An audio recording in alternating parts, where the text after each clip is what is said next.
Baik, assalamualaikum warahmatullahi wabarakatuh. Jadi pada kesempatan kali ini aku akan ngebahas kontrol sistem dan PID teman-teman.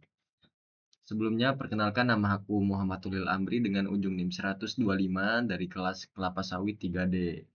Di kesempatan kali ini aku akan memenuhi tugas satu mata kuliah Teknik Otomasi dan Kendali yang diampu oleh Bapak dosen Rafiq Cahyo Prayogo STMT. Untuk materi yang aku sampaikan kali ini bersumber dari salah satu buku yaitu Modern Control Engineering Fifth Edition, karangan Katsuhiko Ogata.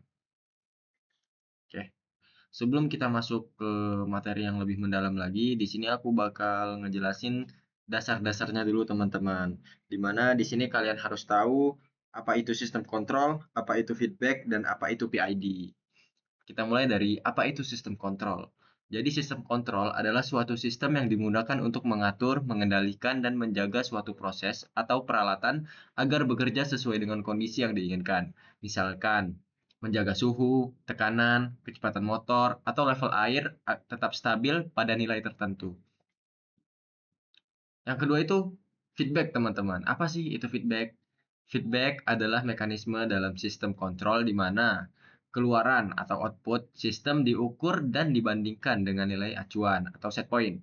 Hasil perbandingan ini digunakan untuk menyesuaikan masukan input agar kesalahan atau error bisa dikurangi atau dihilangkan. Selanjutnya itu ada kepanjangan dari PID. Dari kepanjangan dari PID. Jadi kepanjangan dari PID itu adalah proportional integral derivative, di mana dari masing-masing kepanjangan itu memiliki makna tersendiri teman-teman. Di mana yang proporsional mengkoreksi kesalahan secara langsung sesuai besar error. Integral menghilangkan kesalahan jangka panjang dengan menjumlahkan error dari waktu ke waktu. Untuk derivatif memprediksi kecenderungan perubahan error sehingga sistem tidak berosilasi dan lebih stabil. Jadi ketiga komponen ini saling terkait untuk menciptakan sistem yang komplit lah teman-teman.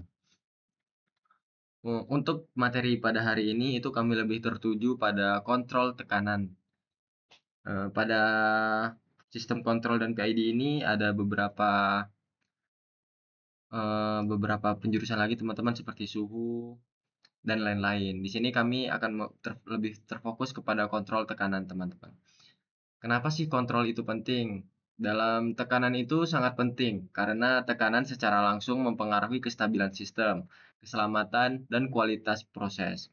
Dalam sistem pneumatik, aliran udara dan posisi aktuator bergantung pada perbedaan tekanan.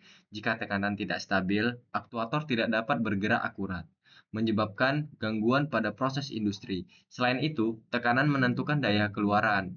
Jika terlalu rendah, gaya aktuator berkurang, sedangkan tekanan lebih dapat merusak komponen atau menimbulkan kebocoran. Secara dinamis, perubahan tekanan mempengaruhi konstan waktu sistem, respon lambat atau osilasi, sehingga kontrol diperlukan untuk menjaga kestabilan tersebut. Contohnya adalah nozzle flapper, amplifier, amplifier pada sistem katup, di mana pengaturan tekanan baik diperlukan untuk akurasi posisi katup. Untuk komponen utama sistem kontrol itu yang pertama ada set point, di mana set point ini adalah nilai yang diinginkan untuk variabel prosesal sistem. Yang kedua, ada sensor atau alat ukur, mengukur output proses, tekanan, suhu, level, dan mengirimkan sinyal ke controller dalam bentuk yang sesuai, seperti tegangan atau displacement. Yang ketiga ada controller, yaitu adalah membandingkan nilai set point dengan nilai dari sensor atau feedback, lalu menghasilkan sinyal kontrol untuk mengkoreksi perbedaan atau error. Yang keempat itu ada aktuator, mengubah sinyal kontrol menjadi aksi fisik, misalnya menggerakkan katup, motor, atau pompa agar output mendekati set point. Selanjutnya itu prinsip dasar PID. Nah, jadi untuk prinsip dasar PID ini dibagi menjadi tiga. Yang pertama itu proporsional. Bagian P bekerja dengan cara mengkoreksi error secara langsung. Kalau error besar, kontrolnya juga besar. Kalau error kecil, kontrolnya juga kecil. Ibarat kita menyetir mobil, kalau mobil terlalu jauh dari jalur, kita langsung putar setir lebih besar. Kelebihan P ini adalah responnya cepat, sedangkan kekurangannya sering meninggalkan error kecil atau steady state error.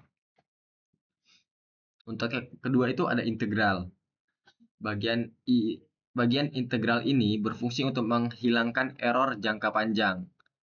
Dia menjumlahkan error yang terjadi dari waktu ke waktu. Kalau sistem terus meleset, integral akan makin besar sampai kesalahan benar-benar hilang. Ibarat supir tadi nih, dia selalu ingat, oh tadi saya melenceng ke kiri beberapa kali, berarti harus koreksi lebih ke kanan. Kelebihan dari ini adalah error jangka panjang bisa hilang, sedangkan kekurangannya kadang bikin sistem lambat atau bahkan osilasi. Untuk yang ketiga itu ada derivatif. Bagian derivatif itu seperti peramal. Dia memperkirakan arah perubahan error dan mengantisipasinya. Lalu, jika errornya berubah cepat, derivatif akan bereaksi kuat. Kalau errornya stabil, maka derivatif akan diam saja atau tidak ada mengkoreksi sedikit pun.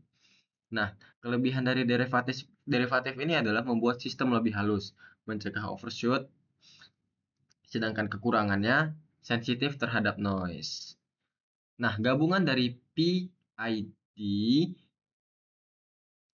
akan membentuk sistem yang lebih kompleks lagi, teman-teman. Nah, kalau ketiga komponen itu digabungkan, hasilnya akan membentuk sistem yang responsif, akurat, dan stabil.